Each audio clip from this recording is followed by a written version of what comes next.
Wes Anderson is mostly known today for his trademark style. Audiences have come to know and love the beautiful and eccentric set design, costumes, and cinematography of his films. Arguably, his films from the 2010s to now get the most attention. Since 2009's Fantastic Mr. Fox, we've seen Anderson's most stylized, and some might say his best work. But what often gets forgotten is his earlier films. Beginning with Bottle Rocket in 1996 and ending with The Darjeeling Limited in 2007, Wes Anderson's early films are more grounded in realism. And for this reason, they aren't talked about as much as, say, The Grand Budapest Hotel or Moonrise Kingdom. I should first explain what I mean by Anderson's early films. When I use this phrase, it covers the 9-year period from Bottle Rocket, his first film, until around The Darjeeling Limited in 2007. After The Darjeeling Limited, Anderson's films began to stylistically resemble what we recognise today. However, what makes his earlier work interesting is that they present a grounded take on the lost and flawed characters that so often inhabit Anderson's worlds. These characters can be seen across his entire filmography, whether it's his first or most recent film. In my opinion, the common element among a Wes Anderson film is not the symmetry, pretty colour palettes, or meticulous production design that he's known for today. The visual style is the icing on the cake. His themes and characters, however, are the undercurrent of the film, which drive the story and allow for often cartoonish scenarios to take place. I'm gonna blast your candy ass once and for all right now.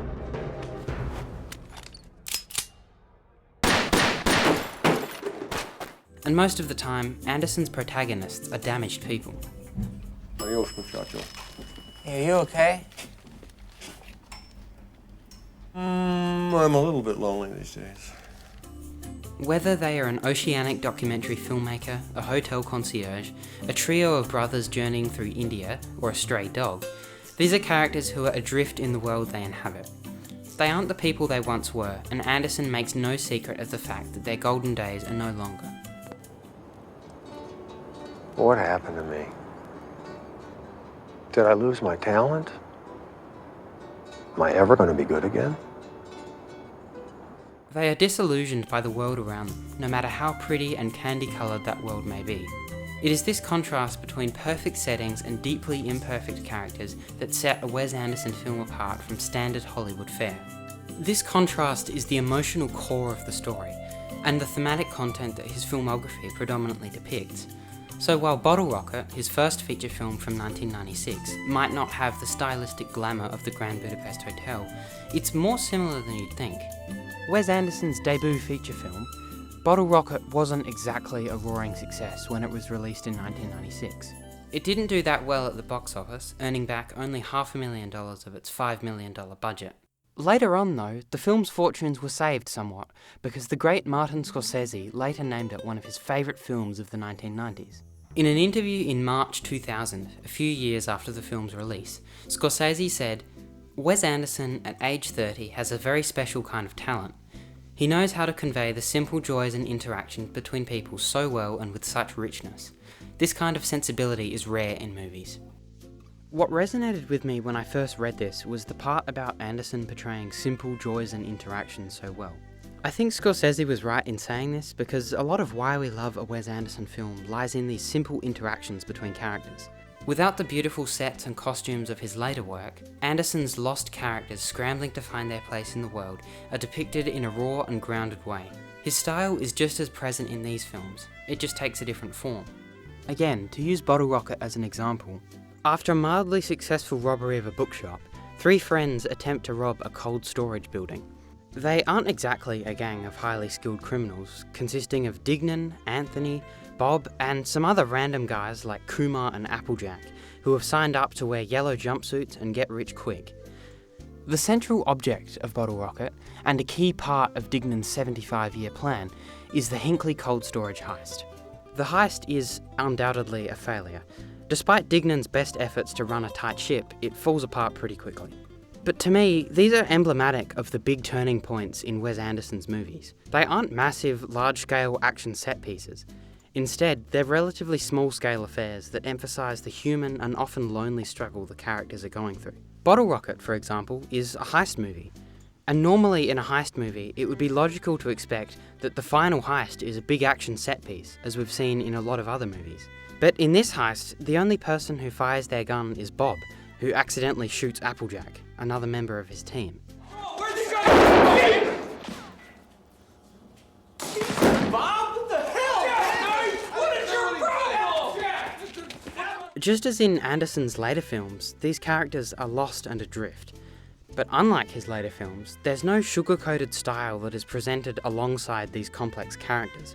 By putting the characters in an unceremonious and more realistic world, it makes their situation feel less glamorous and puts their endearing incompetence on full display. Dignan, Anthony and Bob aren't robbing Hinckley Cold Storage because they're hardened criminals methodically looking to score. They're doing it because they really don't have much else in their lives. There won't be any world-shattering consequences due to the failure of the heist. The folks working at Hinckley Cold Storage will go back to work the next day, with not much more than a cool story to tell. The world will continue as normal, and the drama is limited to our circle of characters. When these characters are mixed with Wes Anderson's snappy dialogue and slapstick comedy, they come across as flawed, unlikable even. Yet there's still a small part of you that roots for them. Despite the characters in Bottle Rocket undoubtedly having their rougher side,